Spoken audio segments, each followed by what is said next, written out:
दोस्तों फिर से मैं आपसे एक चीज़ कहना चाहूँगा, कहते हैं कि नज़र को बदलो तो नज़ारे बदल जाते हैं। कहते हैं कि नज़र को बदलो तो नज़ारे बदल जाते हैं, सोच को बदलो तो सितारे बदल जाते हैं। कश्तियाँ बदलने की ज़रूरत नहीं दोस्तों, दिशा को बदलो किनारे खुद ब खुद बदल जाते हैं। तो अपन कह सकते हैं कि जब अपने खुद पे हो विश्वास और कर्म पे हो आस्था, खुद पे हो विश्वास और कर्म पे हो आस्था, फिर कितनी भी आए बाधा खुद मिल जाता है अपने आप रास्ता। तो बेटा अगर आपको 10th क्लास के अंदर मैं ये कह रहा हूँ कि मैथ्स में 100 आउट ऑफ 100 आपको गेन करना है, तो बेटा इस चैनल को आप सब्सक्राइब कीजिए और अपने दोस्तों तक ज़्यादा से ज़्यादा इसको शेयर करने की कोशिश करिए, ताकि अपन तो इससे का बेनिफिट ज़्यादा से ज़्यादा स्टूडेंट्स ले सकें। तो देखिए बेटा, टाइप ऑफ नंबर्स क्या पढ़ रहे थे? Type of numbers. Type of numbers में आपने पढ़ लिया था बेटा ओड नंबर्स तक। टाइप ऑफ नंबर्स में आपने पढ़ लिया था ओड नंबर। तो आज जो न्यू टॉपिक होगा, जो नया नंबर होगा वो 7 नंबर, वो बेटा अपना होगा प्राइम नंबर। क्या होगा बोलो? Prime number. प्राइम नंबर्स क्या होते हैं सब बच्चों को पता होगा, आई थिंक मैंने पहले बता दिया। तो बताओ क्या होगा प्राइम नंबर? यानी ऐसे नंबर जो कि केवल 1 से डिवाइड हो सकते हैं या खुद से डिवाइड हो सकते हैं। यानी कहने का मतलब जिसके केवल और केवल 2 फैक्टर होते हैं, उसको क्या बोलते हैं अपन है? Prime numbers. तो लिखिए prime numbers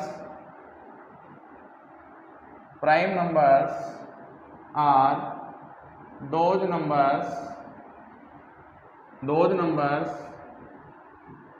which is divisible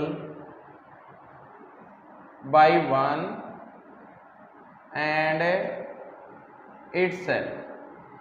ऐसे नंबर है जो या तो 1 से डिवाइड होते हैं या मतलब खुद से डिवाइड होते हैं, उसको क्या बोलते हैं बच्चों? प्राइम नंबर्स बोलते हैं। ठीक है, तो आपको देखो स्मॉलेस्ट प्राइम नंबर, यानी जो एग्जांपल्स की अगर अपन बात करें तो एग्जांपल्स में 2, 3, 5, 7 and 11, 13, 17, 19, 23, 29, 31, 37, 41, 43, 47, 53, 59, 61, all these are and so on। बेटा चलते रहेंगे। ये सारे नंबर कैसे नंबर है बताओ? प्राइम नंबर्स हैं। यानी अगर इनका अपन फैक्टर करें, जैसे 2 का फैक्टर होगा 1 या 2, 3 का फैक्टर 1 या 3, 5 का फैक्टर 1 और 5, 7 का फैक्टर भी क्या होगा? 1 and 7। तो ये सारे नंबर कैसे नंबर होंगे बच्चों? ये नंबर होंगे प्राइम नंबर्स। यानी प्राइम नंबर को याद रखो, कंठस्थ आपको करना है, याद करना है कि प्राइम नंबर वो नंबर होते हैं जिनके अंदर आप या तो 1 से डिवाइड कर सकते हैं कंप्लीटली, या आप उस सेल्फ नंबर से डिवाइड कर सकते हैं। उसी नंबर को क्या कहेंगे अपन दोस्तों? प्राइम नंबर कहेंगे। ठीक है बच्चों, तो अपन देखो प्राइम नंबर में कुछ चीज़ें आपने नोटिस करी होंगी कि मैंने यहाँ से शुरुआत कहाँ से करी। कुछ बच्चे कहते हैं सर प्राइम नंबर 1 क्यों नहीं होता? बिकॉज ऑफ जो डेफिनेशन कहती है कि उसके जो प्राइम नंबर होगा उसके कम से कम 2 फैक्टर होने चाहिए, और मैक्सिमम भी कितने फैक्टर होने चाहिए? 2 फैक्टर्स होने चाहिए। तो 1 का क्या, 1 का जो फैक्टर होगा वो सेल्फ 1 ही होगा, इसलिए उसको अपन प्राइम नंबर में कंसीडर नहीं कर सकते। तो एक छोटा सा नोट करके आप नोट कर लो, the smallest prime number is 2। Very very important, काफी बार पूछा जाता है what is the smallest prime number, तो आपका आंसर क्या होगा? 2। तो नेक्स्ट नंबर लिखिए बेटा कंपोजिट नंबर। 8 नंबर का आएगा कंपोजिट नंबर। अच्छा एक बात बताओ, कंपोजिट नंबर क्या होगा? जैसा कि मैंने कहा प्राइम नंबर ऐसे नंबर जो कि 1 से या खुद से डिवाइड होते हैं, लेकिन कंपोजिट नंबर ऐसे नंबर होते हैं जो 1 से भी डिवाइड होते हैं, सेल्फ से भी डिवाइड होते हैं, और उसके अदर नंबर से भी उनको क्या कर सकते हैं? डिवाइड कर सकते हैं। तो कुल मिला के बात है कि कंक्लूजन क्या निकला? यानी ऐसे नंबर जिनके मोर देन 2 फैक्टर्स होते हैं उनको अपन क्या कहेंगे? कंपोजिट नंबर्स कहेंगे। क्या कहेंगे? बोलो बच्चों क्या कहेंगे? कंपोजिट नंबर कहेंगे। वाह वेरी गुड। सभी बच्चों का आंसर बिल्कुल सही है। तो आगे बढ़े। तो composite numbers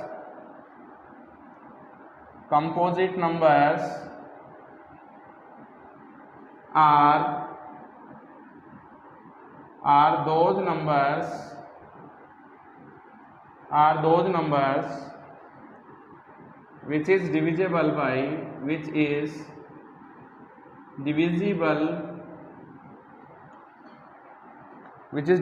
by one itself and other numbers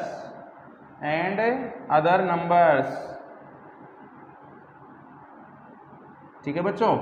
यानी ऐसा नंबर जो 1 से डिवाइड होता हो, खुद से भी डिवाइड होता हो और अदर नंबर से भी डिवाइड होता हो, यानी जिसके मिनिमम यानी मोर देन 2 फैक्टर्स होते हो। मिनिमम तो कुछ नहीं होगा बेटा, मिनिमम का मतलब होता है कम से कम 3 फैक्टर होना जरूरी है। मिनिमम का मतलब 3 फैक्टर्स कंपल्सरी है किसी कंपोजिट नंबर होने के लिए। तो कंडीशन क्या होगी? अब देखो, अगर मैं आपसे कहूँ इसकी दूसरी definition number, a number is said to be a number is said to be composite number. A number is said to be composite number if it has minimum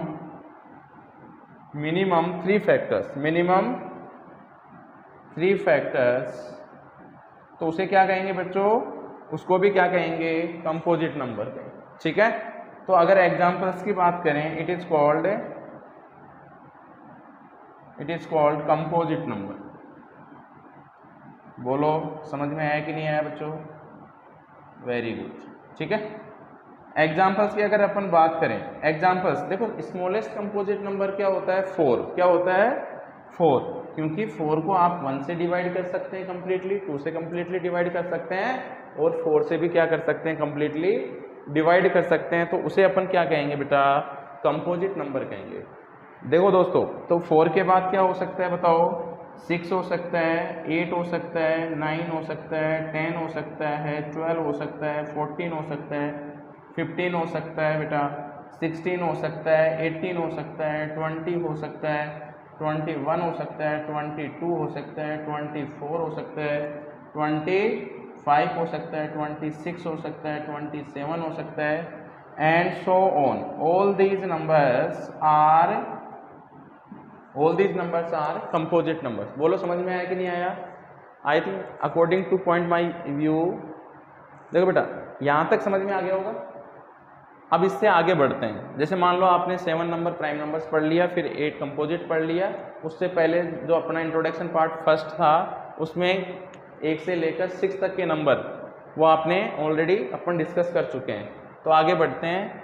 composite number के बाद बढ़ते हैं बेटा को प्राइम नंबर्स। नेक्स्ट नंबर होगा अपना को prime numbers.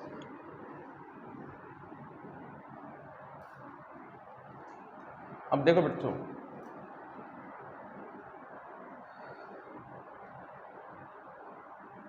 Number 9 को प्राइम नंबर्स।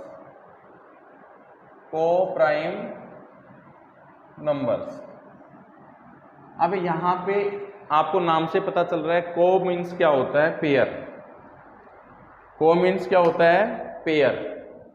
यानी आपके पास को प्राइम के लिए कम से कम 2 नंबर एक साथ दिए रखे होते हैं। कितने नंबर दे रखे होते हैं? 2 नंबर्स। तो को मीन्स होता है जोड़ा या pair.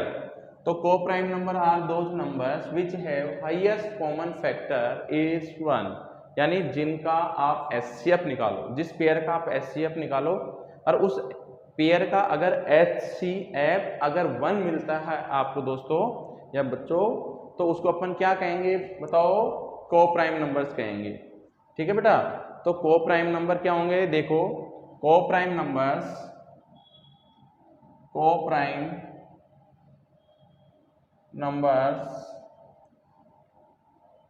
Are those numbers which have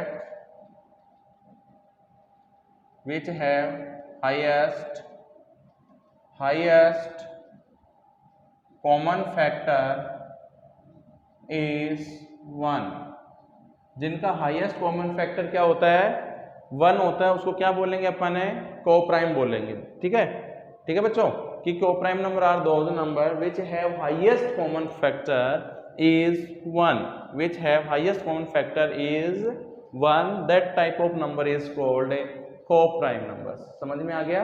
यानी ऐसे नंबर या ऐसा जो पेयर होगा जिसका एचसीएफ आपने निकाला और एचसीएफ आपको क्या मिल गया, अगर 1 मिल गया तो अपन क्या कहेंगे, उसको कोप्राइम नंबर्स कहेंगे। ठीक है, जैसे अगर एग्जांपल्स की अगर अपन बात करें, मैंने आपसे कहा कि आप चेक करके बताओ कि 3 और 4 एक कोप्राइम को रिप्रेजेंट करते हैं या नहीं करते हैं। तो इसके लिए सबसे पहले क्या करेंगे, देखो देखो बच्चों,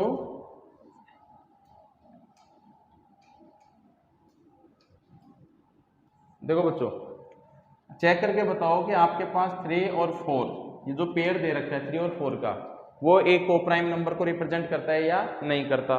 तो देखो आपको क्या करना है, 3 के प्राइम फैक्टर, तो 3 के प्राइम फैक्टर क्या होते हैं, 3 और 4 का प्राइम फैक्टराइजेशन करके दिखाओ। 2 से डिवाइड करा 2 टाइम, 2 में डिवाइड करा 1 टाइम, तो इसका मतलब आप 3 को क्या लिख सकते हैं, 3 इंटू 1 लिख सकते हैं, और 4 को क्या लिख सकते हैं, 2 इंटू 2 इंटू 1 लिख सकते हैं।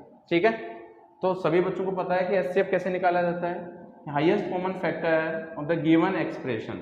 तो बेटा देखो, हाईएस्ट कॉमन फैक्टर आपको ये देखना है एचसीएफ निकालते टाइम, एचसीएफ ऑफ 3, 4, जो यहाँ पे आपको पेयर बन रहा है, क्या 3 का पेयर बन रहा है, क्या नहीं बन रहा, 2 का भी पेयर नहीं बन रहा, पेयर किसका बन रहा है, यानी जो दोनों में कॉमन हो। तो यहाँ पे दोनों में कॉमन क्या है, ओनली 1, तो एचसीएफ क्या निकल के आ गया, इसका 1 निकल के आ गया। तो इसको अपन क्या कहेंगे, कोप्राइम नंबर्स बोलेंगे। ठीक है, तो मेरे को ये बताओ कि क्या आपके पास 17 और 21 एक कोप्राइम को रिप्रेजेंट करते हैं क्या। तो सबसे पहले क्या करेंगे, 17 के प्राइम फैक्टर, तो 17 इंटू 1 लिख सकता हूँ। 21 को क्या लिखा जा सकता है, 3 इंटू 7 इंटू 1 लिखा जा सकता है, बिल्कुल सही है। अच्छा, अगर 21 को, अब इसमें 17 और 21 का जब एचसीएफ निकालेंगे, तो एचसीएफ ऑफ 17, 21 इक्वल्स टू, देखो यहाँ पे कॉमन पेयर किसका बन रहा है, ओनली 1 का, तो एचसीएफ क्या हुआ, 1। दैट मीन्स इसका मतलब हुआ कि 17, 21 is a coprime number. Yes, क्या लिखना है आपको, yes, it is a coprime number, it is a coprime number. बोलो समझ में आया बच्चों, कोई डाउट हो तो पूछ लेना। ठीक है, तो बोलो, कोप्राइम नंबर ऐसे नंबर होते हैं जिनका हाईएस्ट कॉमन फैक्टर क्या होता है, 1 होता है, उसको बोलेंगे अपन है कोप्राइम नंबर्स। जैसा कि आपने एग्जांपल में देखा, बहुत सारे एग्जांपल्स हो सकते हैं। देखो बच्चों, टाइप ऑफ नंबर्स में लास्ट जो नंबर है आपका रियल नंबर, देखो अब रियल नंबर, चैप्टर का नाम ही रियल नंबर है, तो रियल नंबर का मतलब क्या होता है कि जो भी आपने जितने भी नंबर्स पढ़े बेटा, वो सारे किसमें इंक्लूड करे जाते हैं, रियल नंबर्स के वो सारे पार्ट्स होते हैं। जैसे मैंने पढ़ाया आपको, नेचुरल नंबर पढ़ा दिया, whole number, integers, rational number, irrational number, even number, odd number, prime number, composite number, coprime number and आपके पास रियल नंबर। ठीक है, तो रियल नंबर का मतलब ये होता है, देखो real numbers is the combination of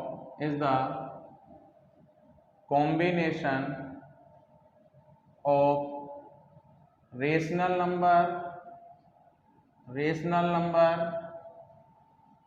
and rational numbers and irrational numbers।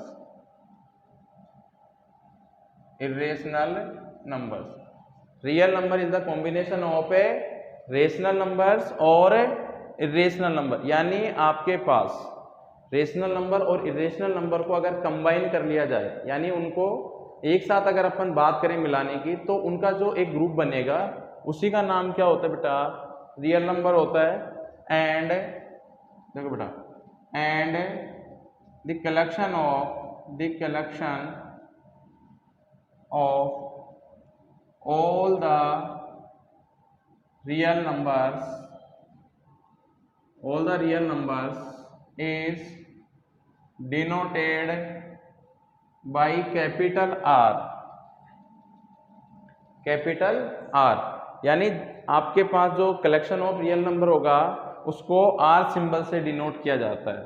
तो एक तरह से मैं कह सकता हूं कि R एक रियल नंबर होगा, वो बेटा आपके पास रेशनल नंबर यानी क्यों यूनियन एस मैंने आपको बताया था किसके लिए यूज किया जाता था, इरेशनल नंबर्स के लिए, या इसकी जगह अपन IRB लिख सकते हैं। तो real number is the combination of a rational number and irrational number, इसको बोलते हैं बेटा यूनियन साइन होता है ये, ठीक है। तो बेटा ये आपका हुआ रियल नंबर।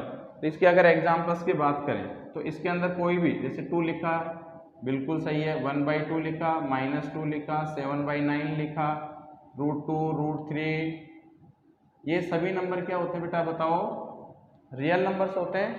तो ये आपके पास जो इंट्रोडक्शन पार्ट फर्स्ट और इंट्रोडक्शन पार्ट सेकंड को मिलाकर जितने भी आपने नंबर्स पढ़े, आई थिंक 11 नंबर हो गए, इसमें थोड़ा सा काउंटिंग में थोड़ा सा लिखने में थोड़ा सा हो गया मिस्टेक, बाकी टोटल 11 नंबर्स आपको मैंने पढ़ाए हैं, ठीक है बेटा। तो R बराबर रियल नंबर का मतलब हो गया क्यों यूनियन एस का मतलब फॉर इरेशनल नंबर के लिए। तो दोस्तों बच्चों मैं आपसे एक चीज कहना चाहूंगा कि कहते हैं कि संघर्ष और तकलीफ के बिना क्या मजा है जीने में, संघर्ष और तकलीफ के बिना क्या मजा है जीने में, तूफान भी थम जाता है जब आग लगी हो सीने में। तो आप अपनी जो ऊर्जा है, जो आपकी स्ट्रेंथ है, जो आपकी पावर है, उसको आपको पूरा झकझोर देना है और आपको ऐसा रिजल्ट लेके आना है, कि लोग उसको सहराएं ना करें, आपकी तारीफ करें, आपकी प्रशंसा करें। तो बेटा इस चीज़ के लिए आपको बहुत ज़्यादा मेहनत करने की ज़रूरत है। और बच्चों जितनी ज़्यादा मेहनत खामोशी से की जाती है, सफलता उसी की शोर मचाती है। तो आपसे जो भी मैंने आपसे आज पढ़ाया, कल पढ़ाया, उसको अच्छे से कवर कर लो। फर्दर उसके बाद अपन एक्सरसाइज 1.1 करेंगे और उससे पहले के एग्जाम्पल्स करेंगे। तो इस चैनल के साथ आप बने रहिए और कंटिन्यू आप इसके साथ, अगर जैसे मान लो 3 महीने 4 महीने में कंप्लीट अगर अपना कोर्स होता है, तो जब आप इसको पूरा कवर कर लोगे तो अपने आप को पता चल जाएगा कि मैं कहाँ से कहाँ किस लेवल पे पहुँच चुका हूँ, ठीक है बेटा। तो ज़्यादा से ज़्यादा शेयर करने की कोशिश करिए और प्लीज़ सब्सक्राइब जरूर करिए इसको। Thank you.